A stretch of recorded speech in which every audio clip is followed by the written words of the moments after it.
ओंकारं बिंदु संयुक्तं नित्यं ध्यायन्ति योगिनः कामदं मोक्षदं चैव ओंकाराय नमो नमः। नमः सर्वेशाराय स्वानुभूत्या सकाशते चित्तस्वभावाय भावाय सर्वभावान्तरस्थिते वन्दे उत्तम क्षमा मार्दव आर्जव भाव है सत्य सहुत संयम तप त्याग उपाव है आकिंचन ब्रह्मचर्य धर्म दस सार है चौगत दुख चौसाड़ मुख कर तार है।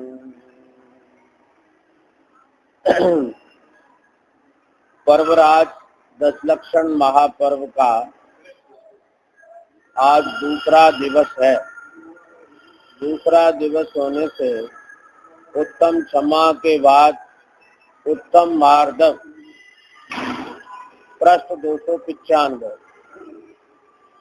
अब उत्तम मार्दव गुण का स्वरूप कैसे है?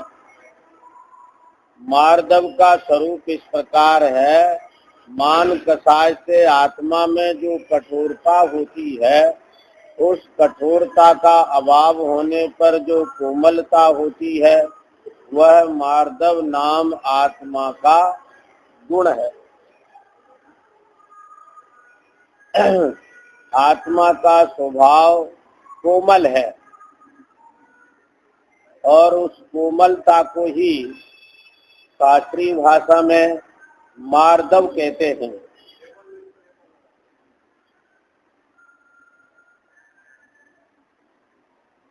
मान कषाय में कठोरता है और धर्म कोमल है। मान के कारण जीव में ऐसी कठोरता आती है कि वो दूसरे को नीचा देखना चाहता है और अपने को उच्चपना दिखाना चाहता है। ये मान कषाय का ऐसा जहर है कि पूजा में लिखा है मान महाविष्णु करह नीच गत जगत में। मान महान जहरीला है और इतना जहरीला होते हुए भी ये मीठा लगता है। क्या ज्ञानी जन आचार भगवान तो इसको जहरीला कहते हैं, मगर संसार के प्राणियों को ये बड़ा मीठा लगता है। इतना मीठा लगता है कि इसके लिए वह अपना सारा धन बहा देता है मान कषाय की प्रतिष्ठा के लिए। मान कषाय की प्रतिष्ठा मिले, नाम लिखा जाए पाटिया पर, जलूस में उसे ऊपर बिठाला जाए, बोली लगाई जाए तो वह पैसा निकाल सकता है। बिना मान के पैसा नहीं दे सकता। क्या समझ? कहीं कहीं तो सीढ़ियों पर और फर्श पर नाम लिख देते हैं और तो उन पर निकलने पे ऐसा लगता है कि किसी ने नाम लिखाया है, हम उस पर पैर रख रहे हैं। लेकिन चाहे पैरों से कुचला जाए पर नाम होना चाहिए। कुछ लोग तो कहते हैं कि कुछ ऐसा काम करो जिससे नाम हो जाए, मरने के बाद भी लोग अपने को याद करें। पता है, जो यहाँ देश की सेवा करता है अथवा नेता है, सेवा करता है या नहीं करता, लेकिन नेता है, उसकी यहाँ जय जयकार हो रही है। कल को वो इस देह को छोड़कर चला जाता है और कुत्ते की पर्याय में जहाँ उसका जन्मोत्सव मनाया जा रहा है और उस भीड़ में वो कुत्ता आता है तो उसको ईंट देकर ईंट मार के भगा दिया जाता है। अब तेरी जय जयकार से तुझे क्या मिला, क्या समझना, क्या मिला? यहाँ कोई तुझे पूजे और तू नरक में पड़ा है, तो उस पूजा से तुझे क्या मिल रहा है? क्या है? नाम के लिए क्या क्या नहीं करता। कहते हैं कोई सगाई संबंध के लिए आता है तो वो कहता है कि मुझे पैसा नहीं चाहिए, मुझे क्या चाहिए? मान चाहिए। है? अरे वो हैसियत के हिसाब से वो तो छोड़ो, लेकिन वो उसको भी मान लेता है, लेकिन मुझे पैसा नहीं, मुझे मान चाहिए। क्या समझ? मान सम्मान चाहिए। मने ये कसाई इतनी प्रिय लगती है कि इसके लिए वह पैसे को भी छोड़ देता है। बड़े बड़े युद्ध, महायुद्ध भी इस मान कसाई के पीछे हो गए। राम और रावण का इतना बड़ा युद्ध हो गया, और उस युद्ध में कारण क्या बना कि सीता जी को वो अपनी कुभावना से ले गया। बाद में उसकी भावना सफल नहीं हुई, और रावण का ऐसा नियम था कि बिना किसी की इच्छा के वह बलात्कार नहीं करेगा, ऐसा उसका नियम था। लेकिन उसकी भावना को जब ठुकरा दिया सीता जी ने, तो वो असफल हो गया। असफल होने से उसे सीता जी को रखना तो नहीं था, वापिस ही करना था। वापिस ही करना था, परंतु कैसे? राम आके यहाँ झुके, याचना करें कि मेरी सीता मुझे दे दो, तो रावण देने को तैयार। अब बात क्या थी कि राम आके मांगे तब तो है, कोई भी हो। कहने का मतलब ये है कि वो आके मांग नहीं रहे और ये ले जाकर दे नहीं रहे। लड़ाई तो इसी बात पे हुई ना, इस बात पे हुई, तो बस इसी बात पे लड़ाई हुई। तो वे आके मांग ले जाते, याचना करते, तो रावण दे देता है, या रावण जाके देता तो लड़ाई नहीं होती। अब लड़ाई काहे बात की? न वे आके मांग सकते, न ले जाके ये दे सकता है। इनको देना है और उनको लेना है, बस लड़ाई मान की। ऐसा ये मान महाविश्व है, और इसका परिणाम इतना खोटा है, इतना खोटा है। क्या? मान महाविश्व करह नीचगत जगत में। कहाँ तो अनेक रिद्धियों का धारी देख, और कहाँ क्षण मात्र में अकौआ हो गया। बताओ क्या दशा है शरीर की। अनेक बार वनस्पति काय में उत्पन्न हुआ, तो दमड़ी रूपन भाग दिखाया। जो रूप में भी चाहिए, अब तो खैर रूप बंद हो गई, माने इतनी कीमत भी जो है इसकी नहीं है। कितनी बार चटनियों में पिस गया ये शरीर, जो है चटनियों में पिस गया, फिर भी इसको मान चाहिए। अरे वर्तमान में ही एक नाम के कितने पुरुष हैं? है? क्या समझना है? कितने, छोटी सी सिरसागंज में ही आप विचार कर लो, आपके नाम वाले कितने लोग हैं? क्यों सा 10-5 लोग तो होंगे एक छोटी सी सिरसागंज में। तो देश में कितने होंगे, तो विश्व में कितने होंगे? कि तुझे नाम चाहिए तो तेरा नाम कहां से होगा? ऐसे नाम वाले तो कितने और कितने हो गए, और कितने आगे होंगे। क्यों सा कौन सा नाम फाइनल रहेगा? न ये पर्याय फाइनल रहेगी, न ये नाम रहेगा। और करता है तो काय के लिए? इस नाम के लिए। क्या है इस मान कसाई की मर्यादा? मेरा नाम, मेरा फोटो सब लोग जाने, सब लोग जाने तो मैं अनंत केवली परमात्मा जानते हैं। क्या समझना? इतने तो तुम्हारे भरत क्षेत्र में मनुष्य नहीं है जितने सिद्ध परमात्मा हैं। कितने हैं? अनंत सिद्ध परमात्मा हैं। वे आपको जानते हैं कि नहीं जानते हैं?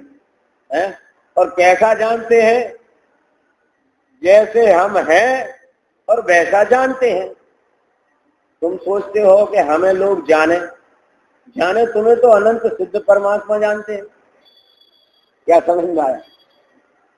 और कैसा जानते हैं? कि जैसे तुम हो और तैसा जानते हैं। तुम चाहते हो कि हम हैं खोटे और जाने जाएं अच्छे।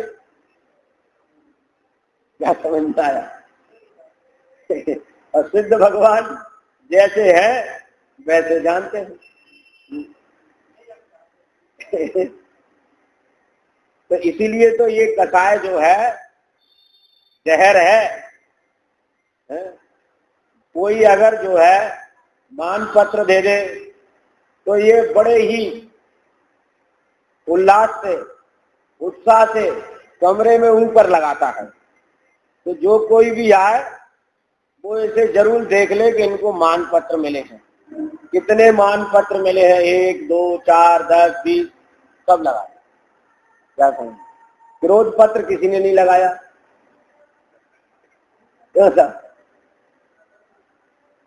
पसंद नहीं, मान पत्र पसंद।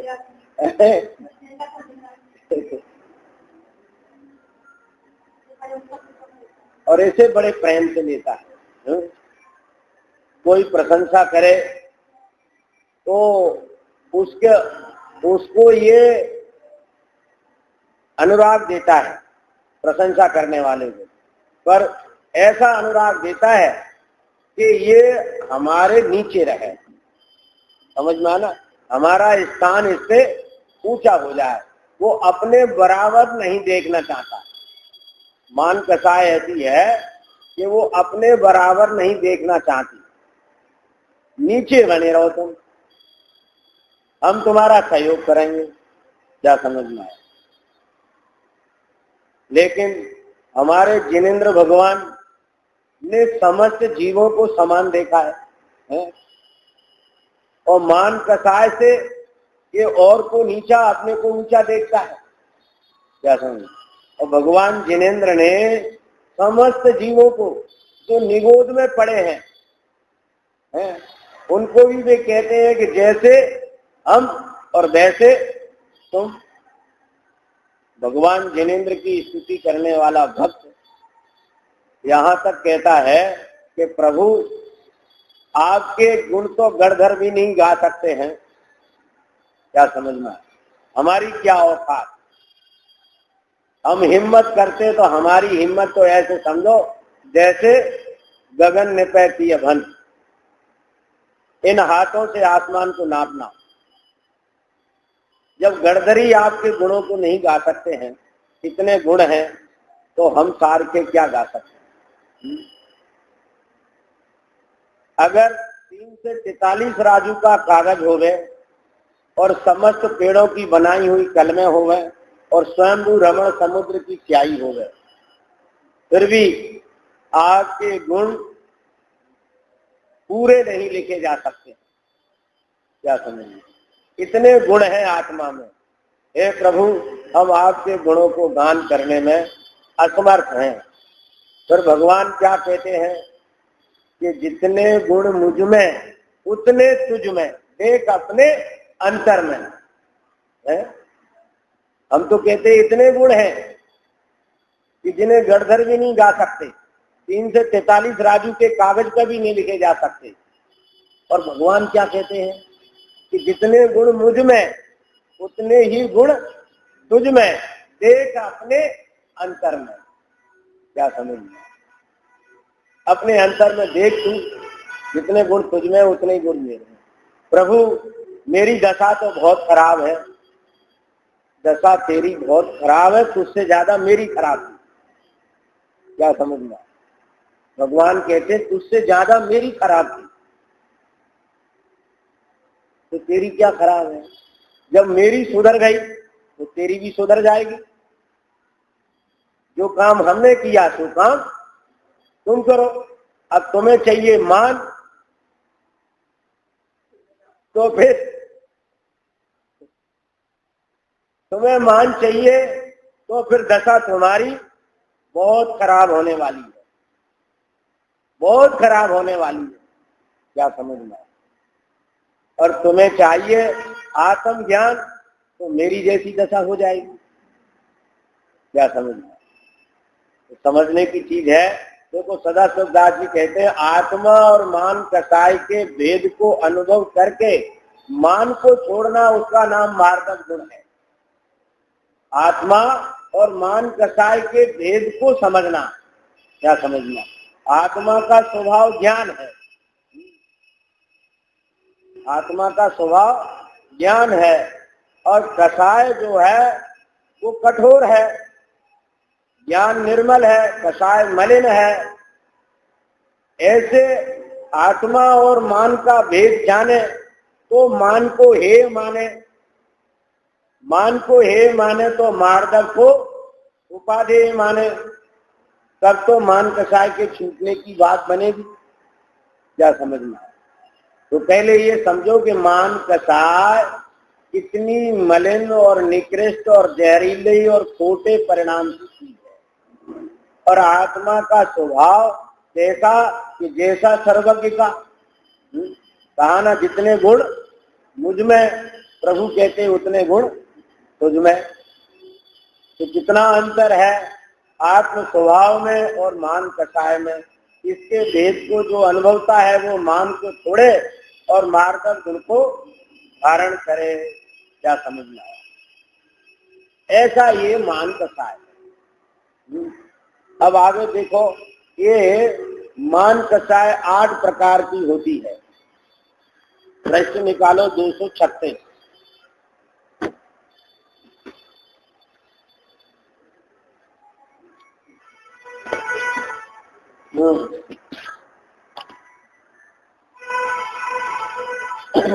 8 प्रकार का मद होता है। पिता भूतवा मातुर नब्जो होए न तो मद खाने, मदन रूप को मदन ज्ञान को धनबल को मद भाने, सबको मदन मद जो प्रभुता को करे न सो निज जाने। जो मद करता है वो कौन है? क्या लिखा है जनक राम जी ने? मद करने वाला कैसा होता है? अज्ञानी। क्यों? तो नहीं जानता निज को। जो मद करता है वह अपने आप को नहीं जानता। इसका मतलब यह है कि मद अज्ञानियों के होता है और मार्दव ज्ञानियों के होता है। वे 8 प्रकार के हैं। जाति मद, कुल मद, ऐश्वर्य मद, रूप मद, शास्त्र मद, तप मद, बल मद, विज्ञान मद। इन 8 मदों का जिसके अत्यंत अभाव होता है उसके दर्शन विशुद्धता होती है। क्या समझना? 8 मद कौन कौन से हैं? जाति का मद, कुल का मद, ऐश्वर्य मद, रूप मद, शास्त्र मद, तप मद, बल मद, विज्ञान मद। क्या समझना है? ये 8 प्रकार के मद हैं। तो जाति मद किसके होता है? उच्च जाति वाले के होता है कि नीच जाति वाले? किसके होता है? दोनों के होता है। आप तो नहीं पूछो है? किसके? उच्च जाति वाले के मद होता है कि नीच जाति वाले की जाति मद होता है? उच्च कुल वाले के जाति कुल मद होता है कि नीच कुल वाले के? किसके होता है?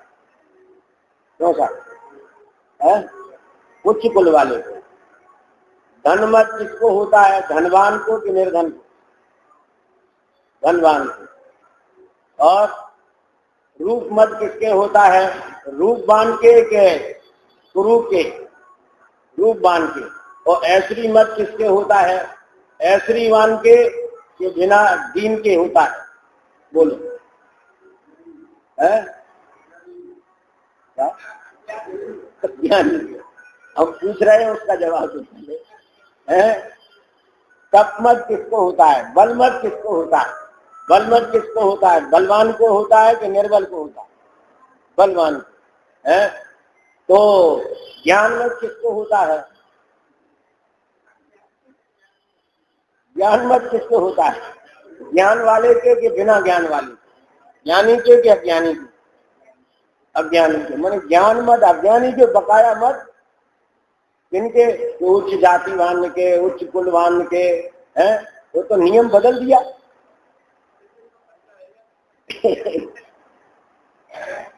अगर उच्च जाति वाले को जाति मद होता है, उच्च कुल वाले को अगर कुल मद होता है, ऐसरी वाले को ऐसरी मद होता है, रूपवान को रूप मद होता है, तो फिर मालूम है आपको तीर्थंकर को कौन सा मद नहीं होगा? है? है? अच्छा ये बताओ, जो दीनहीन कुत्ता है, क्या समझना, उसके देखो कौन सा मद होगा? न तो उच्च जाति है, न उच्च कुल है, न कुछ ऐश्वर्य है, न कोई रूप है, क्या समझना, न उसे शास्त्र का ज्ञान है, न तप करता है, न उसके बल है, न विद्या है उसको। तो बताओ फिर उसके मद होगा कि मार्दव होगा? कौन सा? क्या होगा? उस कुत्ते को मद होगा। और सब चीज, और कोई चीज ऊंची नहीं है, सब चीज नीची है। क्या है?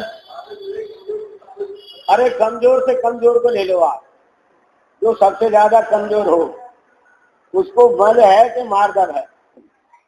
ये बताओ। है? मार्दव है। क्या कह रहे भैया? है? और उसकी कोई चीज है नहीं, बिल्कुल दीनहीन कमजोर से कमजोर है? तो फिर जो है उसको बद नहीं है, मार्दव है। मार्दव है तो धर्मात्मा है, वो पूज्य है। क्या समझना है? ये बात किसी तरह स्वीकार नहीं हो सकती। तो उसके मद ही है। क्या है? मद ही है। तो उसको मद कहते हैं। सवाल इस बात पे।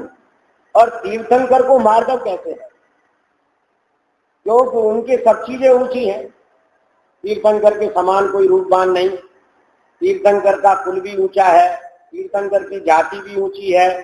तीर्थंकर के जन्म से ही 3 ज्ञान है। क्या समझना है? तीर्थंकर की किसी तरह कोई बराबरी करने वाला लोक में है ही नहीं। तो फिर तीर्थंकर के मद और उस कुटिया के मार्दव संभव है? नहीं है। तो क्या संभव है? कि तीर्थंकर के तो मार्दव है और उसके मद है। तो फिर परिभाषा लगाओ, कैसे लगेगी? कैसे लगेगी? बात मान कसाय की है ना, तो उसके मान कसाय कैसे, ये समझना है कि उस कुटिया के मान कसाय है और तीर्थंकर के मार्दव है। क्या समझना? संयोग से देख रहे हम तो बात बैठ नहीं रही है, लेकिन बात यही है कि संयोग से देख रहे हैं। क्या देख रहे हैं संयोग से? कि तीर्थंकर के जो संयोग है, उस संयोग से तीर्थंकर अपने को नापते नहीं है। क्या समझ में आया?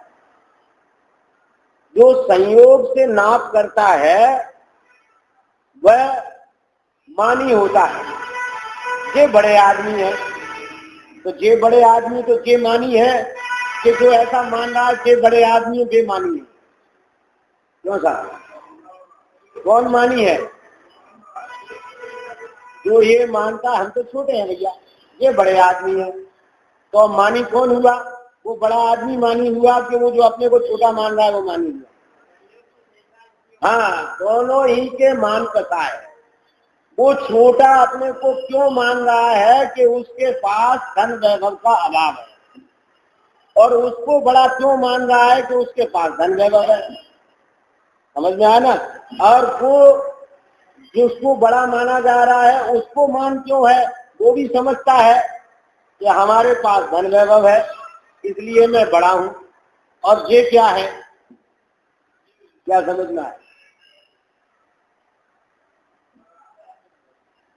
तो क्या है कि जो अपने को संयोग से नाप करके अपने को बड़ा मानता है वो भी मानी, और जो संयोग से अपने को छोटा मानता है वो भी मानी, और जो संयोग से नहीं अपने को स्वभाव से देखता है वो मार्दव धर्मधारी है। क्या समझ में आया? तीर्थंकर अपने रूप के कारण अपनी उच्चता थोड़ी मानते हैं, कुल के कारण अपनी उच्चता नहीं मानते, जाति के कारण अपनी उच्चता नहीं मानते, जो ज्ञान प्रकट है उसके कारण अपनी उच्चता नहीं मानते। क्या समझ में? वे अपने स्वभाव की महिमा लाते हैं और इससे अपने को नापते नहीं है। जो इससे नापता है वो मानी है, चाहे उसका कुल उच्च हो चाहे उसका कुल नीचा हो। क्या समझ में? मान्यता में क्या अंतर है बोलो? जिसके पास धन है वो अपने को धनी मानता है, और जिसके पास धन नहीं वो अपने को निर्धन मानता है। मान्यता में क्या अंतर हुआ?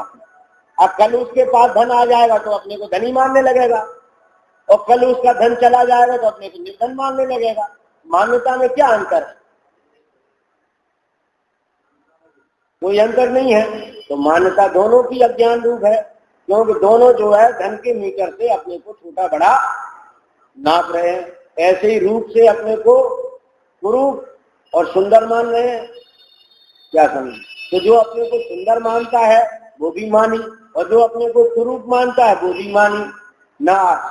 ये शरीर की सुंदरता से आत्मा सुंदर नहीं होता, और शरीर की कुरूपता से आत्मा कुरूप नहीं होता, पर ये अपने को रूपवान और कुरूप मानता है। इसलिए दोनों ही मान कसाई हैं, और दोनों ही नापना छोड़ दें। क्या समझ में आया? संयोग से अपनी नाप करना छोड़ दें तो वो भी मार्दव हो जाएगा। क्या समझ में आया? तीर्थंकर को भी मार्दव धर्म है, और उस कुतिया को भी अगर देव ज्ञान हो जाए तो उसको भी मार्दव धर्म हो जाएगा। क्या समझ में आया? तो ये समझने की बात है। अब देखो एक एक मत पर सदाशिव दास जी का चिंतन सुनो।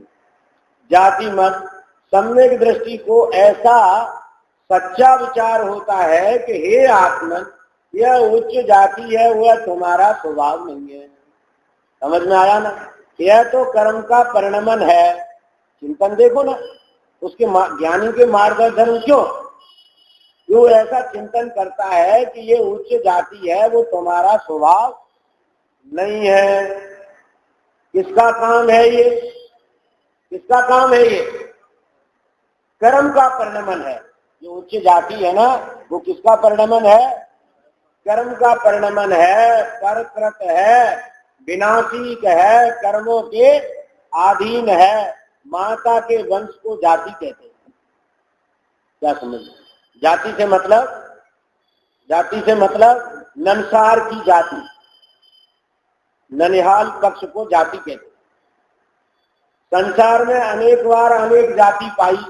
यह जीव अनेक बार चांडाली के, भीलनी के, मिलेचनी के, चमारी के, धोबिन के, नान के, ढोमनी के, नटनी के, वेश्या के, दासी के, कलारन के, धीवरी आदि मनुष्यनी के गर्भ में उत्पन्न हुआ। सूकरी, टूकरी, गदरवी, श्यालनी, कावली इत्यादि प्रियंसिनी के गर्भ में अनंत बार उत्पन्न होकर मरा।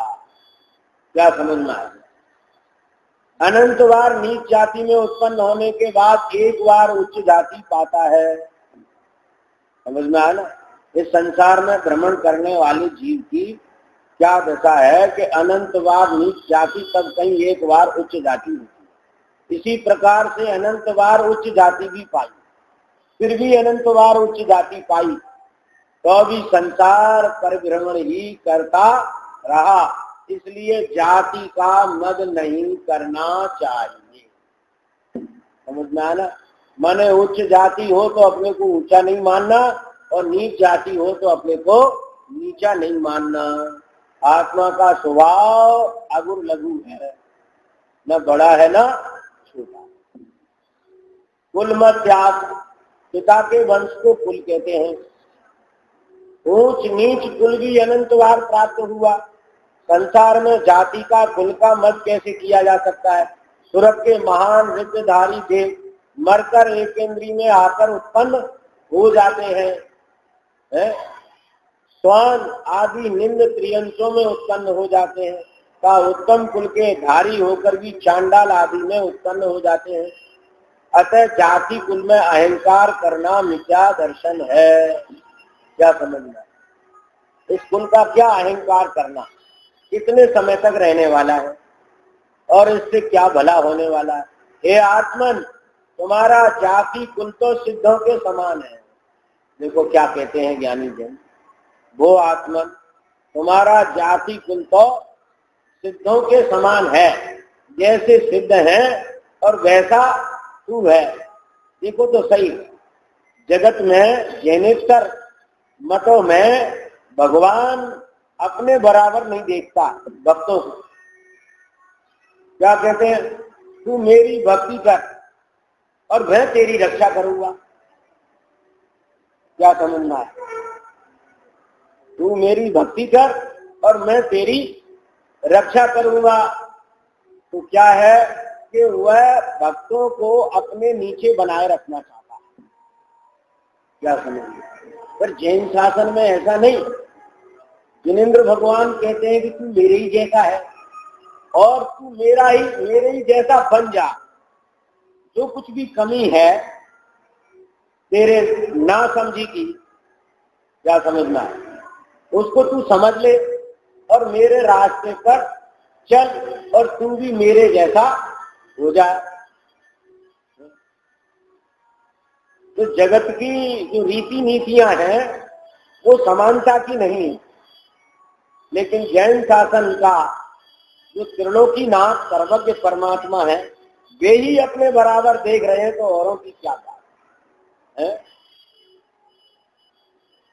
हे आत्मन, तुम्हारा जाति कुल तो सिद्धों के समान है। तुम अपना स्वरूप भूलकर माता के रज पिता के वीर से उत्पन्न जाति कुल में मिथ्या एकत्व करके पुनः संसार में अनंत काल तक के लिए निगोद निवास की तैयारी नहीं करो। क्या कहते हैं? करुणा से कहते हैं कि संसार में अनंत काल तक तुम अपने आप को भूलकर भ्रमण कर रहे हो और अब मत करो। अब तो समझ लो, वीतरागी का उपदेश ग्रहण किया है तो इस देह की जाति को भी संयमशील, दया, सत्य वचन आदि द्वारा सफल करो। इस जीवन की सफलता कैसे है? संयम से, शील से, दया से, सत्य वचन से। जब मैंने उत्तम जाति कुल पाया है तो नीच जाति वालों के समान हिंसा, असत्य, कर्दन, हरण, कुशील सेवन, अवक्ष भक्षण आदि अयोग्य आचरण कैसे करूं? नहीं करना चाहिए, नहीं करूंगा। अगर तुम्हें कुछ जाति का भी यदि विचार है तो ये जाति कुल के सदाचार का विचार भी उठ गया समाज में। क्या समझ में आया? ऐसे मिल गए, कैसे मिल गए? वे जो नीची जाति वाले थे वे उच्च आचरण करके मिल सकते थे उच्च कुल वालों के साथ, तो वे उच्च आचरण करके नहीं मिले, परंतु उच्च जाति वाले नीचा आचरण करके उनसे मिल गए। क्या समझ? इतना नीचा आचरण करने वाले मिल गए कि आज से 150 साल पहले नीच कुल वालों के भी आचरण इतने भ्रष्ट नहीं थे जितने आज जैन कुल वालों के। क्या समझना? जिस जैन समाज में अनछले जल का निषेध है उस जैन समाज के लड़के शराब पी रहे होते हैं। सुन के आश्चर्य होता है, जमीन की पैर के नीचे से जमीन सरक जाती है। कहते हैं 90% लड़के शराब पी रहे। ये सुन के बड़ा आश्चर्य होगा। बताओ, जिस जैन समाज में पानी, अनछने पानी तक का निषेध है, पानी भी छान के पीते हैं, और वे सड़ा हुआ है, तो शराब जो बनती है ना, इतना कीड़ा पड़ जाता है इसमें कि आप भनन भनन भनन भनन, आपको उनकी आवाज सुनाई दे जाएगी। और फिर उन कीड़ों का ये अरक है जिसको ये जीत कीड़ा। क्या दशा हुई, इतनी माने भ्रष्टता की तरफ बढ़ गया। जिस समाज में आलू का निषेध है उसमें अंडे खब रहे। हद हो गई पतित होने की। क्या समझिए, जैनियों का आचरण बड़ा प्रसिद्धि को प्राप्त था, बड़ी उच्चता को प्राप्त था। हमें मालूम है, आज से 40 साल पहले कोई जैनी को निमंत्रण देता था तो वो उसके अनुसार व्यवस्था बनाता था। क्या समझना, अलग बनाता था, दिन में भोजन बनाता था, दिन में बुलाता था। आज क्या दशा हुई? आज सब जब आधी रात होती है, रात आधी, क्या समझिए, न इधर की न उधर की, जब घड़ी में 12-1 बज रहे होते हैं, तब दावत चलती ब्याह शादियों में। कैसी दुर्दशा हो गई। तो क्या है कि इतने माने हम उनमें मिले क्यों? आचरण की इतनी निकृष्टता हो गई हमारी कि हम अपने आचरण को गिराकर उनसे मिले। क्या इतनी हालत दयनीय है जैन समाज की, तो सुन सुन के जो है हृदय कांपता है कि कैसे सुधार हो। बस विकल्प ही आके रह जाता है, कोई सुनने वाला नहीं है, कोई इस पर विचार करने वाला नहीं है। वो कहते हैं तुम तो पुरानी बातें करते, समय नहीं देखते अब समय कैसा है। ठीक है, हमने पुराने लोगों की बात सुनी, क्या समझा है? क्या हुआ? मैं नीच कुल वालों कैसा आचरण नहीं करना, ऐसा अहंकार करना योग्य है। अगर अहंकार भी करते हो तो ऐसा अहंकार करो कि हम उच्च कुल वाले हैं, तो हमारा आचरण उच्च कुल जैसा होना चाहिए। सम्यक दृष्टि के कर्मकृत पुद्गल पर्याय में कभी आत्मबुद्धि नहीं होती। सम्यक दृष्टि को जो कर्मकृत पुद्गल पर्याय, ये मनुष्य पर्याय, इसमें कभी भी आत्मबुद्धि नहीं होती। ऐश्वर्य मत त्याग, ऐश्वर्य पाकर उसका मत कैसे किया जा सकता है? ये ऐश्वर्य तो अपनी आत्मा का स्वरूप भुलाकर, बहुत आरंभ राग द्वेष आदि में प्रवृत्ति कराकर चतुर्गति में परिभ्रमण का कारण है। निर्ग्रंथ पना 3 लोक में ध्यान योग्य पूज्य है। क्या समझना? कौन बड़भागी है, बड़ा भाग्यशाली कौन है जिसके 4 लड़के, एक इंजीनियर, एक डॉक्टर है और बड़ी बड़ी फैक्ट्रियों का मालिक? वो बड़ा भाग्यशाली है? कौन है भाग्यशाली? मुने सकल व्रती बड़ भागी, भव भोगन ते बैरागी। क्या समझना? बड़ भागी कौन है? कि मुनिराज सकल व्रती वे बड़भागी है। अरे भरत चक्रवर्ती कहता है भरत अभागा है। दुनिया कहती है कि भरत सैखंड का अधिपति चक्रवर्ती है, महान है, और भरत कहता है भरत अभागा। एक चक्र आया, चक्रतन आया, ये भाग्य का काम है कि दुर्भाग्य का काम है?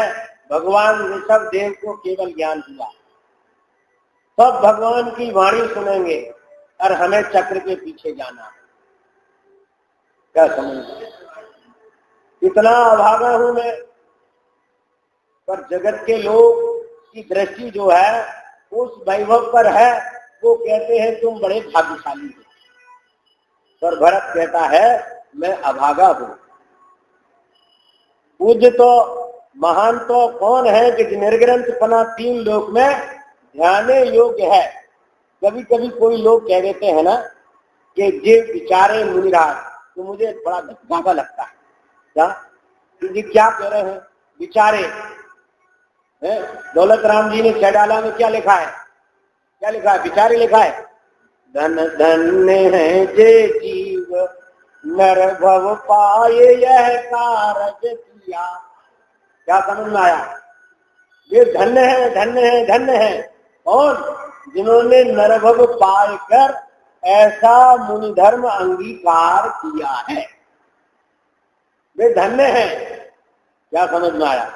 ये विचारे थोड़े ही है, ये कोई करुणा के पात्र नहीं है, वे भक्ति के पात्र हैं। काय के पात्र हैं? भक्ति के पात्र हैं। उनने हम जैसे अज्ञानियों पर करुणा की है और करुणा करके उन्होंने इस मुक्ति मार्ग को दर्शाया है।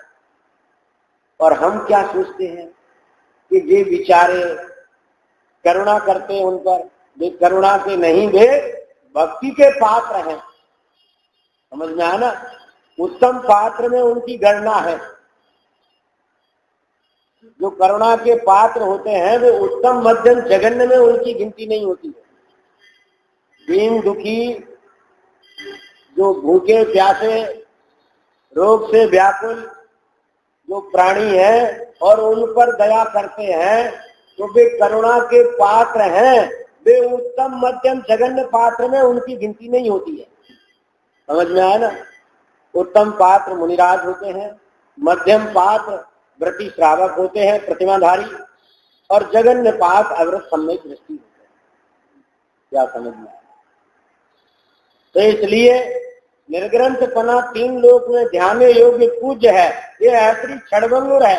बड़े बड़े इंद्र हेमेंद्रों का ऐश्री भी पतन सहित है। बड़े बड़े इंद्र हेमेंद्रों का भी ऐश्री नहीं रहा, आयु पूरी होने पर खत्म। बलभद्र नारायण का ऐसी क्षण मात्र में नष्ट हो गया है। बताओ, जिसका जन्म होने पर कोई गीत गाने वाला नहीं था और मरा तो कोई रोने वाला नहीं था। क्या समझ में आया?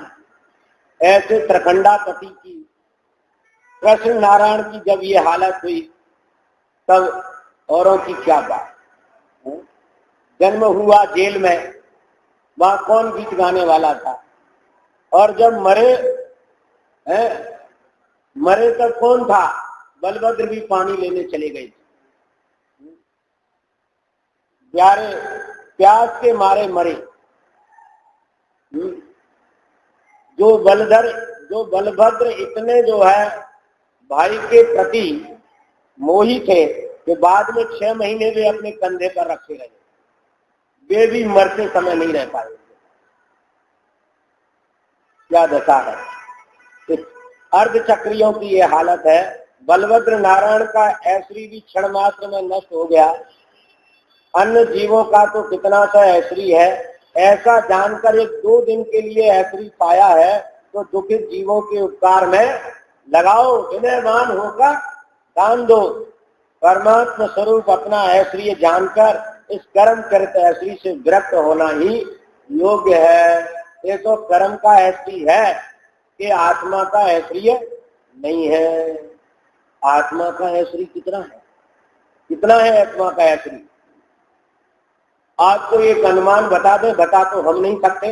या वे केवली परमात्मा भी 9 वर्ष की अवस्था में यदि केवल ज्ञान प्राप्त कर लें और 1 करोड़ पूर्व की आयु हो गए उनकी, तो 8 वर्ष कुछ अधिक कम 1 करोड़ पूर्व तक केवली परमात्मा दिव्य ध्वनि में इस आत्मा का वैभव का वर्णन पूरा नहीं कर सकते।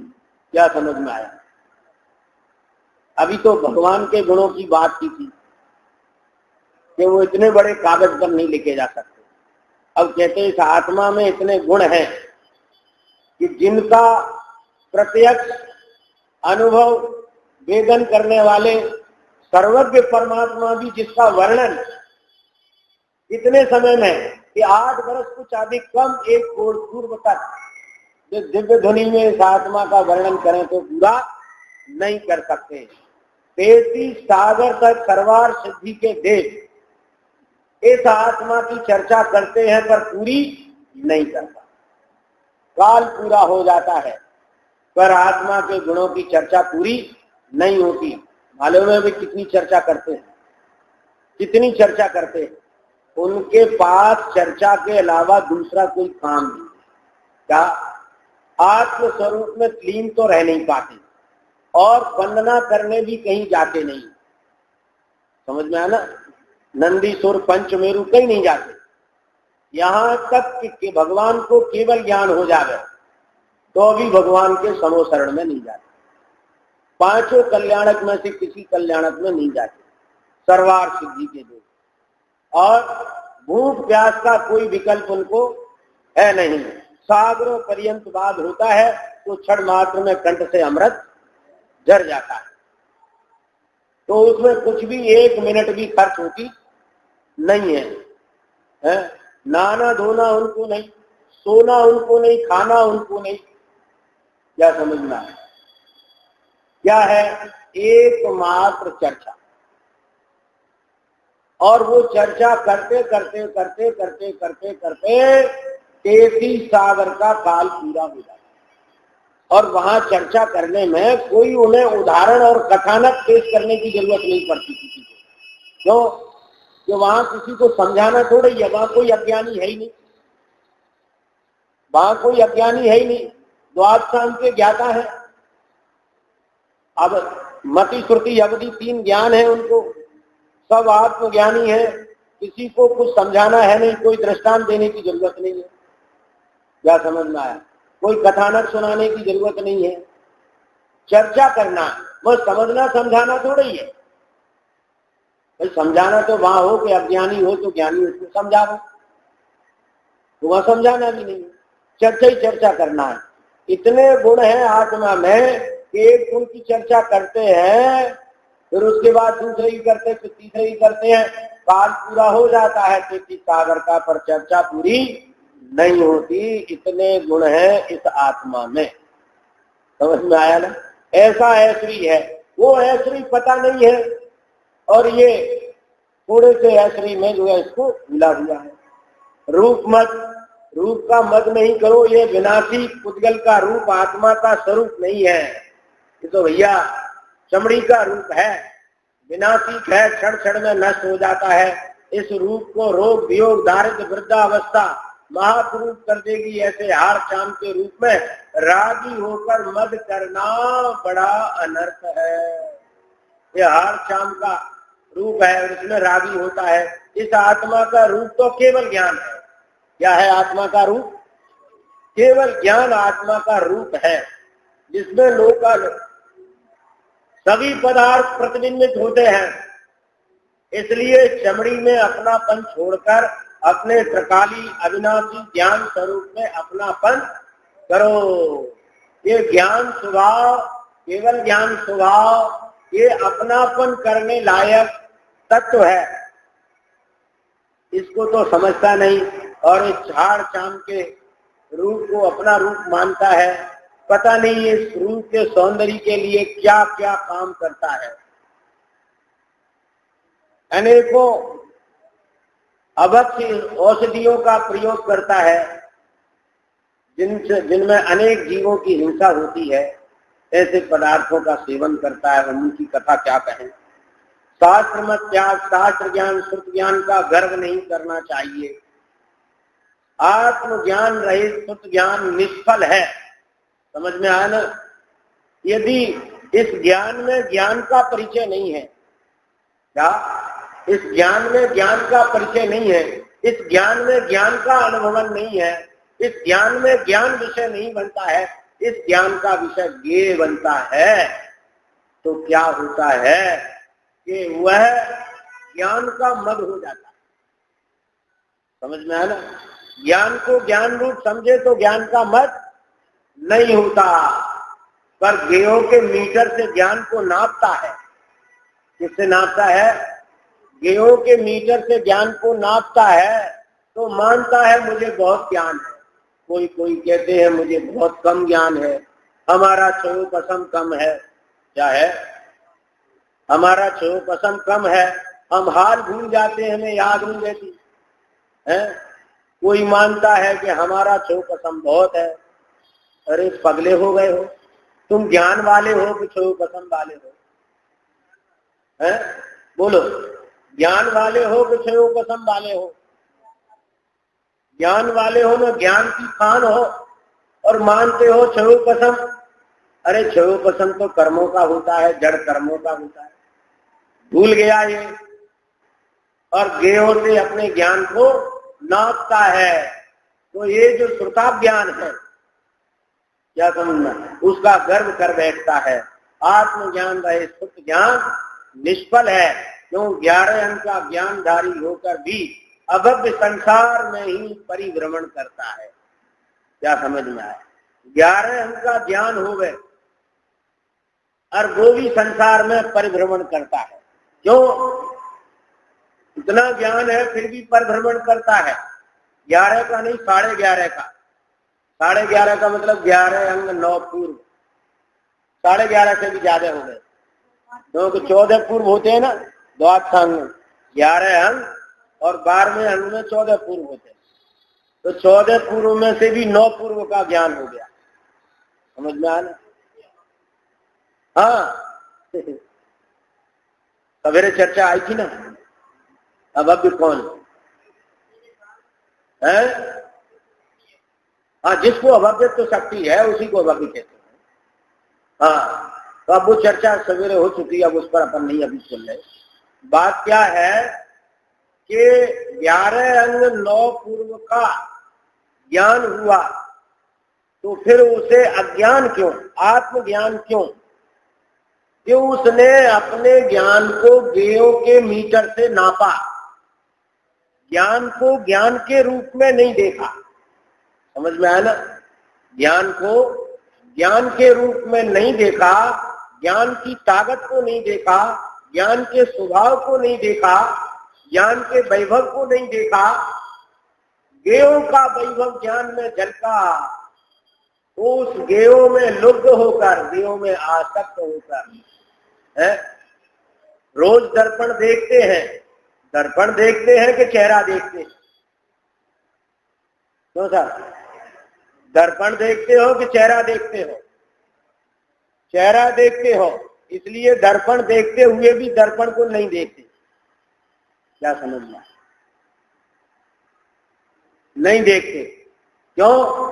देखते दर्पण हो और लक्ष्य आपका चेहरे पर है, दृष्टि आपकी चेहरे पर है। ऐसे ज्ञान सबके अंदर है और सबको पता है कि मेरे में ज्ञान है, पर उस ज्ञान में ज्ञेय झलकते हैं तो दृष्टि उन ज्ञान पर नहीं, ज्ञेयों पर रहती है। किस पर रहती है? ज्ञेयों पर रहती है। जैसे दर्पण में चेहरा झलका तो दृष्टि चेहरे पर है, दर्पण पर नहीं। दर्पण की स्वच्छता देखी कहाँ हमने? तो चेहरा देखा है। क्या समझ में? ऐसे ही हमने ज्ञान देखा ही कहाँ? ये देखे हैं। क्या? तो ज्ञेय लुप्त हो जाता है, और ज्ञेय लुप्त होकर ज्ञान को भी ज्ञेय के मीटर से नाप कर ऐसी ऐसी बातें करता है। क्या? कि जे हार्ड स्पेशलिस्ट है। क्या? हार्ड का ज्ञाता है, विशेषज्ञ है, ये आई स्पेशलिस्ट है, आंख का विशेषज्ञ है। ये भैया वो ज्ञान आंख का है कि आत्मा का है? जिसको आप हार्ड स्पेशलिस्ट कहते हो, तो वो विशेष, उसको जो ज्ञान है वो ज्ञान उसकी आत्मा का है कि हार्ड का है? किसका है? हार्ड का है कि आत्मा का है? अरे वो ज्ञान और किसमें होता है? देखो आप, माने नजर गेयों की तरफ कैसी हो गई है कि हमें अब भी जो है क्या लग रहा है कि हार्ट का ध्यान है। जो साहब ज्ञान किसका है? अच्छा, आपको नेमिनाथ स्वामी का आपने दर्शन किया, समझ में आया ना? तो ये जो दर्शन हुआ, ये दर्शन आपका है कि नेमिनाथ का है? बोलो किसका है? ये दर्शन रूप जो परिणमन हुआ ना, वो परिणमन आपका है कि नेमिनाथ का है? अरे नेमिनाथ का दर्शन नेमिनाथ के पास है। क्या समझ में आया? वो दर्शन हमारे अंदर कैसे आ सकता है? और हमारा दर्शन नेमिनाथ के पास जा सकता है क्या? नहीं जा सकता ना। अच्छा, आपका चेहरा दर्शन में गया कि नहीं गया? बोलो गया कि नहीं गया? नहीं गया ना, जा ही नहीं सकता है। क्या समझ में? वो दर्पण की स्वच्छता में ही उदित हुआ है। वो दर्पण का परिणाम है, चेहरे का परिणाम नहीं है। जो दर्पण में चेहरा दिख रहा है, वो चेहरा आपका 1% नहीं है। क्या समझ में आया? आपका 1% नहीं है, 100% दर्पण का परिणमन है। दर्पण की स्वच्छता में से उभर के आया है। आप नहीं मानो तो एक प्रैक्टिकल घर जाके करके देख लेना। आपके यहाँ कोई बड़ा दर्पण लगा हो और आप उसके सामने जाना, तो देखना आप कि उसमें जो तस्वीर आ रही है वो अंदर से आ रही है कि आपकी तरफ से जा रही है। समझ में है ना? आप प्रैक्टिकल करके देखना। आप दर्पण के सामने बढ़ के जाना, तो उसमें एक ऐसी ही आकृति, जैसी आपकी है वैसी एक आकृति उसमें आएगी। तो वो देखना जो उसमें अंदर से आ रही है कि आपकी तरफ से जा रही है। तो आपको दिखेगी कि अंदर से आ रही है, और आप मानते हो मेरा चेहरा। क्या समझ में आए? आप मानते हो आंख का ज्ञान, आप मानते हो हार्ट का ज्ञान, आप मानते हो किडनी का ज्ञान। वो ज्ञान काय का है? वो ज्ञान तो आत्मा का है भैया।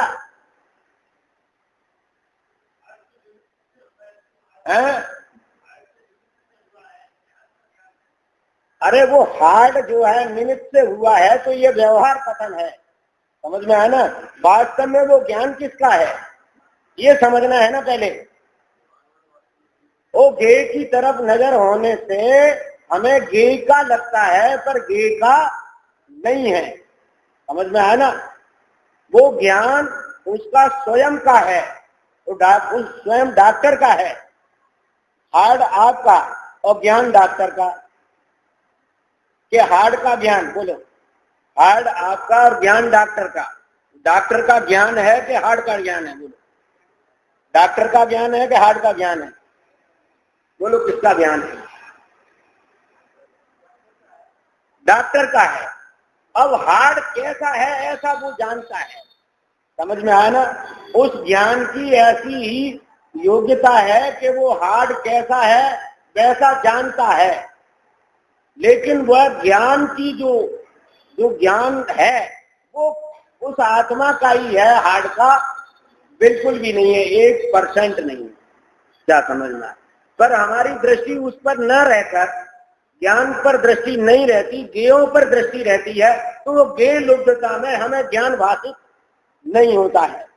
क्या समझना है? वो सुन आवे हाथी, जल में मीन प्यासी है। एक ज्ञान का खजाना और गेयों का भिखारी, क्या अजब बात है। इसीलिए तो बनता है ज्ञान मद इसको। सम्यक दर्शन बिना अनेक व्याकरण छंद अलंकार काव्य कोश आदि का पढ़ना, विपरीत धर्म में अभिमान और लोभ में प्रवर्तन कराकर संसार रूप अंधकूप में डुबोने वाला ही जानना। इस इंद्रिय जनित ज्ञान का क्या गर्व करना। एक क्षण में बात पित्त कफ आदि के घटने बढ़ने से चलायमान हो जाए। क्या समझ में आया? इसका क्या भरोसा? जो पराधीन ज्ञान की परंपरा मानते हो ना, तो अगर वो पराधीन है, पराधीन बना दिया उसको, तो उसका क्या भरोसा? इंद्री के आलम्बन से या डंडे के सहारे चलता, डंडा टूट जाए तो क्या होगा? ऐसे इंद्रिय जनित ज्ञान तो इंद्रियों के विनाश के साथ ही नष्ट हो जाता है। मिथ्या ज्ञान तो जैसे तैसे बढ़ता है, जैसे तैसे खोटे काव्य खोटी टीका आज की रचना में प्रवर्तन कराकर अनेक जीवों को दुराचार में प्रवर्तन कराकर संसार समुद्र में डुबो देगा। क्या समझ में आया? खोटी टीका खोटी रचना करके क्या है, बनारसी दास जी कहते हैं ना, एक उन्होंने श्रृंगार रस की एक पुस्तक लिखी थी और उस पुस्तक को उन्होंने क्या किया, गोमती नदी में डाल दिया। पुस्तक लिखने में उनका कितना श्रम हुआ होगा और पढ़ने वाले उनकी कितनी प्रशंसा करते, समझ में आना। और ऐसी पुस्तक को उनने गोमती नदी में डाल दिया। क्यों? कोई पढ़े नहीं, एक पुस्तक पढ़ने लायक नहीं है। ऐसा उदाहरण नहीं मिलेगा। कैसा उदाहरण? बनारसी दास जी जैसा स्वयं लेखक और स्वयं अपनी लिखी पुस्तक को नदी में फेंक दे। क्या समझिए? वे कहते हैं सीख बिना नर सीख रहो, विषय सुख सेवन की चतुराई, तापर और रचे रस काव्य तिनकी कहा कहूं निचुराई। बिना सिखाए तो सीख रहे हैं और उस पर भी रचना हो रही है। अनेक जीवों को दुराचार में प्रवर्तन कराकर संसार समुद्र में डुबो देगा। अतः शुद्ध ज्ञान का मत छोड़ो, ज्ञान पाकर आत्मविशुद्धता करो। ज्ञान पाकर अज्ञानी के समान आचरण करके संसार में भ्रमण करते रहना योग्य नहीं है। तप मत त्याग, सम्यक बिना मिथ्या दृष्टि का तप निष्फल है। केवल शरीर को तपाने से निर्जरा नहीं होती है। क्या समझ में आया? आत्म विशुद्धि से निर्जरा होती है। अब तप की चर्चा तो तप के दिन करेंगे, या संक्षेप में समझ लो। सम्यक बिना मिथ्या दृष्टि का तप निष्फल है। जो तप का ऐसा मद करता है कि मैं बड़ा तपस्वी हूं, वह तप के मद के प्रभाव से बुद्धि को नष्ट करके दुर्गति में परिभ्रमण करेगा। क्या समझ में आया? मैं बड़ा तपस्वी हूं, मैं उपवास करता हूं, बेला करता हूं, पीला करता हूं, ऐसे तप के गर्भ से महान अनर्थ का कारण जानकर भक्त जीवों को तप का गर्व करना उचित नहीं है। मालूम है, एक एक महीना का उपवास करने वाले हैं, मुनि की क्या दशा हो गई। तो कुड़िक हुआ, कर्णिक का पुत्र, और कंस, इसकी भी यही स्थिति है। बल मत त्याग, जिस बल से कर्म रूपी बैरी को जीता जाता है, काम क्रोध लोभ को जीता जाता है, वह बल तो प्रशंसा योग्य है। देह का बल, यौवन का बल, ऐश्वर्य का बल पाकर अन्य निर्बल अनाथ जीवों को मार डालना, ठग लेना, धन छीन लेना, जमीन जीव का छीन लेना, कुशील सेवन करना, दुराचार में प्रवर्तन करना, वह बल प्रशंसा योग्य नहीं है। प्रशंसा योग्य बल कौन सा? जो काम क्रोध लोभ को जीते। वह बल मत तो नरक के घोर दुखों को असंख्यात काल तक भोगा कर त्रियंश गति में मारण तारण लादन द्वारा दुर्वचन क्षुधा त्रसा आदि के अनेक दुख अनेक पर्यायों में भोगा कर एक इंद्रियों में समस्त बल रहित असमर्थ कर देगा। अतः बल का मत छोड़कर क्षमा धारण करके उत्तम तप करना योग्य है।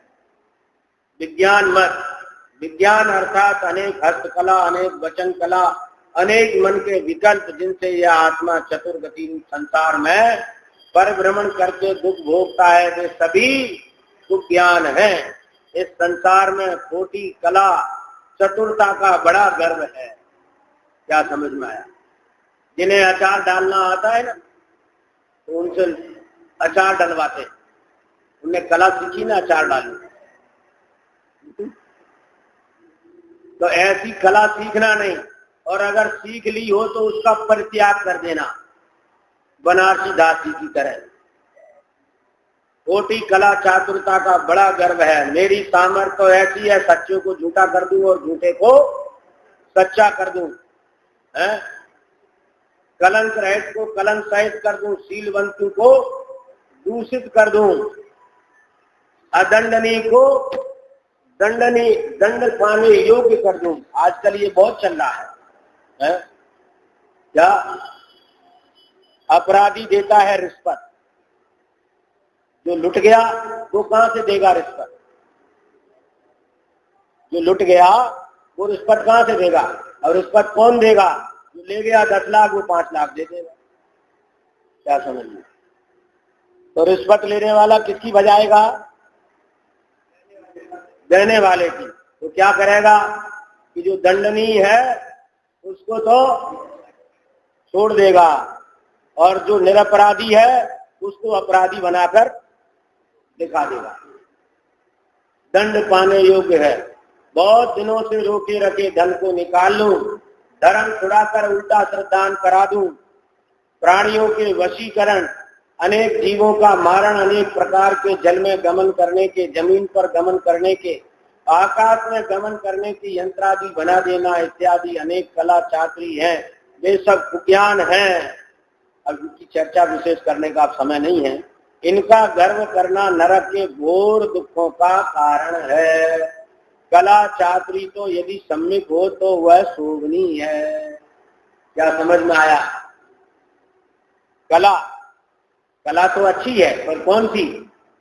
दौलतराम जी ने भी एक कला का वर्णन किया है ना, आप रूप को जान कनो सो सम्यक ज्ञान कला है। क्या समझ में आया? कला चातुरी यदि सम्यक हो तो शोभनीय है।